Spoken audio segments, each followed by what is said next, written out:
Olá, sexto ano, tudo bem com vocês? Espero que sim, eu estou com saudades. Queridos, na nossa última aula juntos, eu passei para vocês um pequeno texto no quadro, um texto com vários problemas. Lembram disso? Pois é, hoje nós vamos retomar um pouco os problemas que tinham nesse texto, pois a atividade que eu enviarei para vocês consiste justamente em lembrar, em saber como sanar esses pequenos erros.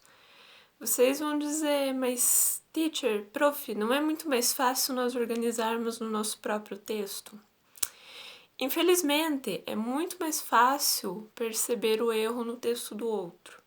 Porque quando nós escrevemos o nosso próprio texto, nós acabamos cometendo erros, mas nos apegamos tanto à nossa escrita, às nossas ideias, que não observamos esses erros, deixamos passar batido. E no texto do outro, como nós não estamos apegados às ideias principais, nós conseguimos ver o texto como um todo. Seja na parte escrita, seja na questão das ideias, tá? Questão de coerência e de coesão, ambas. Então, quais os problemas que nós tínhamos ali naquele texto e que é muito comum, principalmente no meio estudantil? Eu anotei aqui para vocês, eram questões de ortografia, de pontuação, acentuação, concordância. O que é a concordância? Se é plural, sempre usar o plural. Se é singular, sempre usar o singular. É questão de parágrafo, de letra maiúscula, do uso repetitivo de palavras, principalmente da expressão daí. E daí fizemos isso, e daí fizemos aquilo. E questão de tempo verbal. Fizeram, farão. Brincaram, brincarão, certo? Nós vamos ver então agora um por um, resumidamente, para vocês lembrarem e conseguirem fazer a atividade que eu vou propor, certo? Questão de ortografia. O que nós precisamos observar então nos textos na questão de ortografia? Se as palavras estão grafadas corretamente, se é realmente com J, se é realmente com G, com X, dois S, um S, cedilha, tá? É mais uma questão de escrita mesmo. Tem que saber escrever para poder perceber os erros, senão não é possível. A questão de pontuação, tá? Quando que nós utilizamos ponto? Quando nós utilizamos vírgula?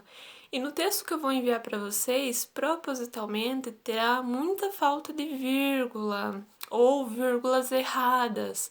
Quando que nós devemos utilizar vírgula? Quando temos, por exemplo, vários elementos juntos. João comprou feijão, arroz, carne. Então, entre esses três elementos precisa que vá a vírgula. João comprou arroz, vírgula, feijão, vírgula, carne e batatas, por exemplo, certo? A questão da acentuação. Muitas pessoas sabem que a palavra tem acento, mas não sabem onde colocar o acento. Uma dica que eu dou: se você sabe que a palavrinha tem um acento, mas não sabe aonde, vai e repete a palavra, devagar. Vai separando ela em sílabas e repetindo devagar. Por exemplo, a palavra café, uma palavra curtinha, nós sabemos onde tem um acento, mas caso alguém não saiba, como que eu posso descobrir? Eu vou repetir. Café. Qual é a sílaba mais forte, mais longa? É o fé. Então é ali que vai o acento. A palavra farmácia, vou dividir ela em sílabas na hora de falar. Farmácia. Qual é a sílaba mais forte, a sílaba mais longa? É o má. Então é ali que eu devo utilizar o acento, certo? A sílaba tônica, que é a nossa sílaba mais forte, se a palavra é acentuada, é ali que eu vou acrescentar o meu acento, certo? A questão da concordância. Não posso dizer os meninos vai. Os meninos foram, os meninos vão. Ou ainda, aquelas professoras são legal. Aquelas professoras são legais, tá? Então, essa é uma marca muito da oralidade. Às vezes nós acabamos retirando o plural, principalmente da segunda palavra. Mas na escrita nós temos que ter um cuidado redobrado com isso. Porque por mais que nós ainda não estejamos em faculdade, ensino médio, nós já produzimos pequenos textos acadêmicos, sim. Então a nossa escrita ela deve ser monitorada o máximo possível para que esses erros vão se acabando aos poucos, ok? Parágrafo. A questão de parágrafo é aquela questão que eu já discuti muito com vocês sobre margem. O nosso caderno, ele tem duas margens, uma no início, uma no final. Nós precisamos escrever o mais próximo da margem possível.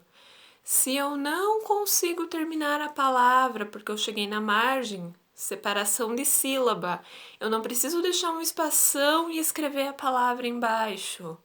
Não, separa a sílaba, fica mais bonito, tá? Esse espacinho que nós temos que deixar antes da margem só acontece se é um ponto e eu vou iniciar um parágrafo. No início da margem, mesma coisa, eu só posso deixar espaço se for parágrafo. Quanto que é o espaçamento do meu parágrafo? Coloca lá um dedinho, um pouquinho mais que um dedinho, se o dedo é pequeno, tá? Não precisa ser uma coisa tão grande, também não é para começar lá no meio da linha. Parágrafo é apenas um espaço não muito grande, mas também não tão reduzido, certo? O suficiente para a pessoa saber que ali começa uma nova ideia, já que a questão de parágrafo é justamente essa, certo? Saber que tem uma nova ideia dando início ali no texto. Questão de letra maiúscula. Quais os casos que nós utilizamos letra maiúscula? Início de parágrafo, depois de ponto e quando nós temos nomes próprios, certo? Outra coisa, mistura de letras. Eu já comentei com vocês que o ideal é, se eu escrevo com letra cursiva, escrever todas as letras cursivas, desde a primeira. Não precisa ficar misturando ali com a letra caixa alta, que a gente chama, né? Letra de forma. Se eu optei por escrever com letra cursiva, desde a primeira letrinha cursiva. Ah, mas não sai bonita. Não tem problema, é com o treino que a gente consegue escrever bonito, tá? Se eu continuar escrevendo, misturando ali a letra de forma com a letra cursiva, eu nunca vou conseguir fazer a letra cursiva de uma forma mais bonitinha, tá? Então é tudo questão de treino. O uso repetitivo de palavras. Gente, nós temos várias palavras na língua portuguesa para substituir as outras, certo? Se eu começo escrevendo Maria fez compras, Maria comprou isso, aquilo, aquele outro, Maria fará um jantar. Precisa? Não. Posso substituir. Maria fez compras, ela fará um jantar. Seus itens comprados foram tal, certo? Outra coisa, a repetição do e daí. Nós utilizamos muito o e daí na nossa fala. E daí eu fui lá, falei com a minha avó, e daí nós cozinhamos, e daí ela fez um bolo. Mas na escrita nós temos que monitorar isso, certo? Tem várias palavras que podem substituir o e daí.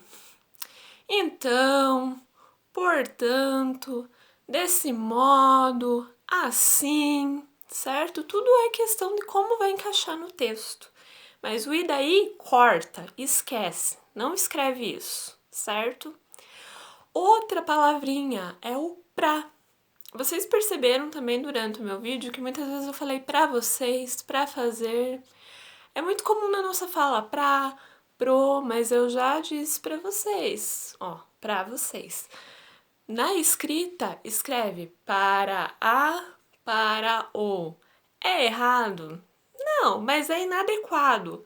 O texto escrito, principalmente quando tem um nível muito mais formal, nós precisamos monitorá-lo, escrever o mais correto possível.